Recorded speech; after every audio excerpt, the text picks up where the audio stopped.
Hello and welcome back to the Back Alley.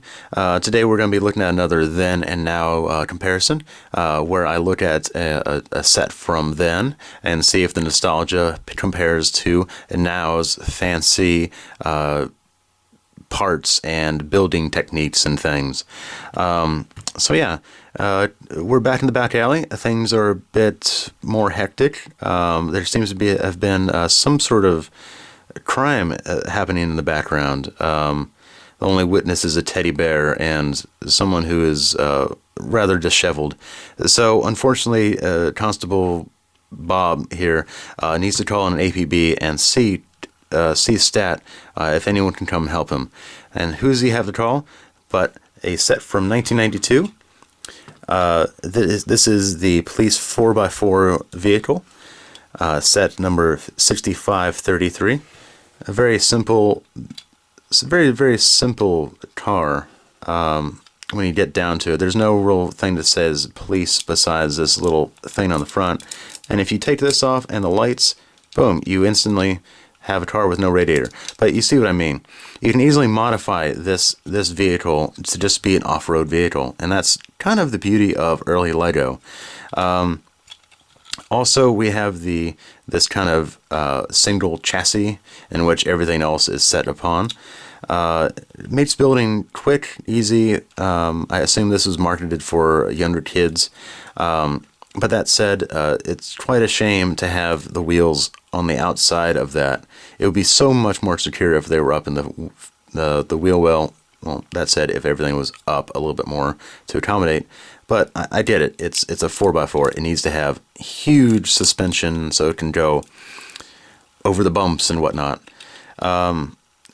Really, this is a big departure from usual Lego vehicles. They have those little tiny red spoked or red rimmed tires.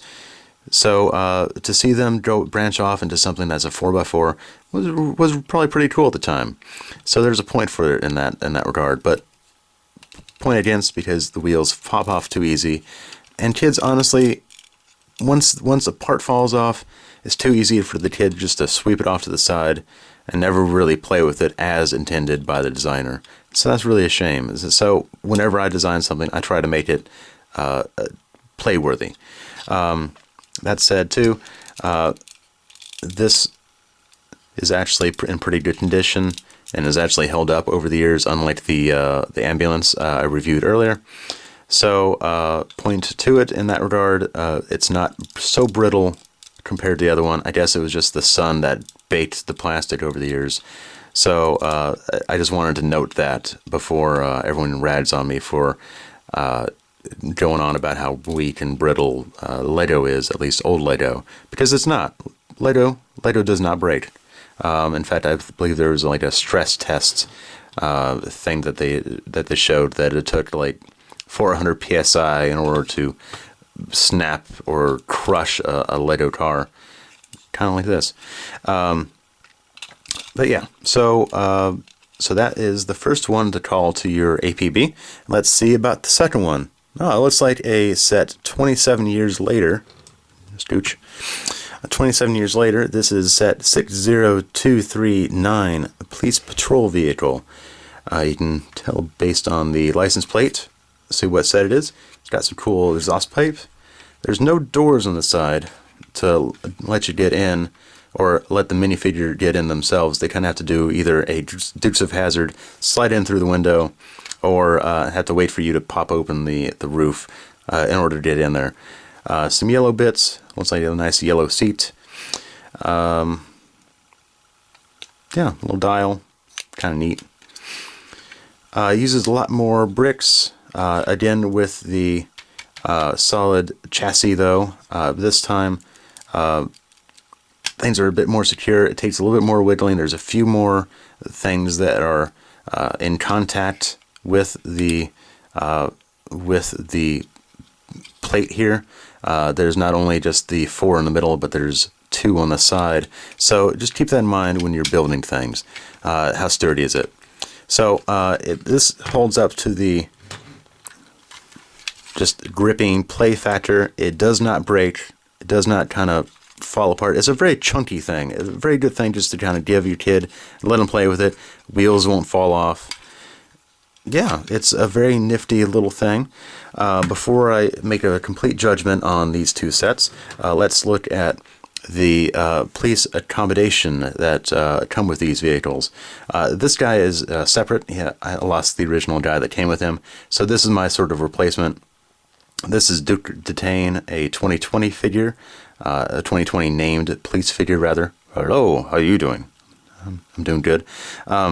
So I just included him here because he's sort of my stand-in. Then I really enjoy his his eyebrows. His eyebrows are just amazing. Look at that. Oh yeah, he's happy. Then he has a cool little fro. So he's one of my favorite police figures. Hopefully we'll be doing a lot more cleaning up the crime that's going on here. Meanwhile, with the 4x4, we have this police guy in a baseball cap. That's what he came with. I guess he's going out on an adventure or some such. He doesn't have a proper police hat. I find that kind of weird. So that's kind of a point against that one again. Really, I don't have any real thing to say. The difference between these two are clear. I mean, this one is chunkier, a little bit more sleeker. You can see it pursuing the bad guy faster. Meanwhile, this one just has a higher ground clearance and obviously can do some sweet jumps or something. But if I had to choose, I would have to go with this guy. This the set from 2019, 60239. There we go, guys. So congratulations, Duke. You win. Sorry about that baseball cap guy. Maybe next time. Yeah. So who did this heinous crime in the background? Huh? Did anyone figure that out while I was blathering? Was it the teddy bear?